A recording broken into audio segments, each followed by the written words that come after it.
అయితే మనకు అత్యున్నతమైన న్యాయస్థానం కూడా ఉంది. మీరు రెమెడీ కావాలనుకుంటే ఎగ్జామ్లో అవకతవక జరిగినాయంటే ఇప్పుడు మెడికల్ ఎగ్జామ్లో అవకతవక జరిగినాయంటే ఏం జరిగింది?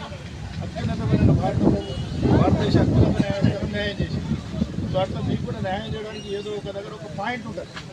మీరు ఆ పాయింట్ దాన్ని మర్చిపోకుండా ఇట్లా మూర్ఖంగా పైకెళ్తే ఆకలితో మనం దొంగతనం చేస్తే సరిపోదు. అడుపుకుంటే ప్రొసీజర్ అంటారు. ఆకలి అవుతుందని చెప్పేసి ఒక ఇంట్లో పడితే దొంగతనం. చట్టం ప్రతిదీ కూడా ఒక రకంగా పద్ధతి ప్రకారం మీరు పోవాలి. మీకు న్యాయం దొరకాలంటే పద్ధతి ప్రకారం పోవాలి.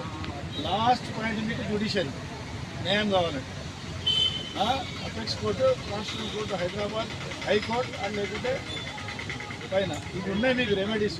మీకు ఎగ్జామ్స్ ఏం రాలే మొదలైతే మళ్ళీ ఒకసారి కలెక్టర్ గారిని కలవండి. మా ఇన్స్పెక్టర్ వస్తాడు.